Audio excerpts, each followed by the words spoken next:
I am Arnessa Belin. I am a program manager of communications for the operations team. We are here to take care of the members. That's something we hear all the time, right?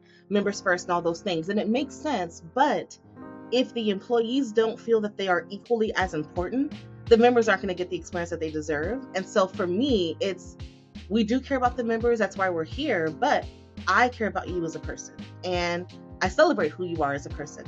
And in the contact center, that's a hard job. It's a job where what you give out is not always what you get back.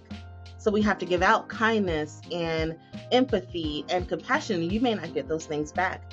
That can start to beat you down. And so to me, communication can be that one piece of your day where someone's thinking about me, someone is celebrating me, and someone sees me. That's just really at the core of it. I see you and I want you to feel seen when you read these communications.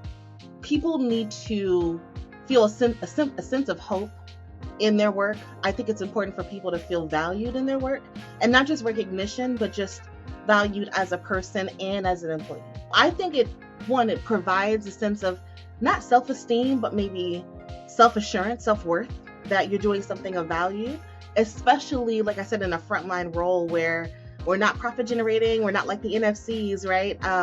It can feel like I'm just taking calls all day, but you're doing something that's so impactful to the membership. And I want that to kind of give that sense of, hey, I am doing something special.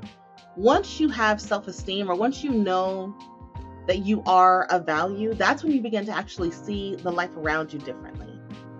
That's when you can begin to think, oh, well, how else could I be of value? How else could I help to impact the org in these different ways? That's what gives people the courage to job shadow, to think about jobs outside of the area that they're in. And to me, that's very important, because we don't want people who are just in the role. They think that's the best they can do. If they want to stay, great. But you have to have a sense of self-belief to then want to grow and do different things. And that's the only way the organization will grow either, is if there's continued internal development, movement, and that resilience of, I know that I'm capable. Just give me a chance. I'm going to put myself out there. So when I think about whether we're a good fit for someone, right? Really ask yourself, am I comfortable with leaning into my purpose, knowing my purpose, and living it out? Because if not, then this may not be the place for you. This is not a place where you just have a job. And for some people, they just want to work. That's not a bad thing. We're not vilifying them.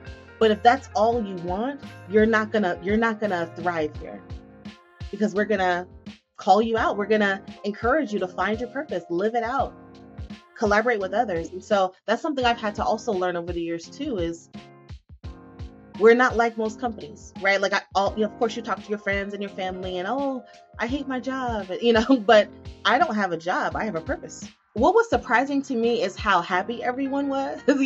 In retail, people are happy because they have to be. It's customer service, right? So there's an expectation of that. But when I came here and I was talking to different people from across the org, everyone was happy.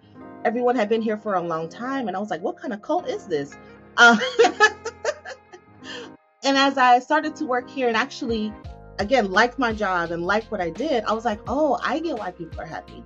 It's because they truly like their jobs and they like themselves in the work.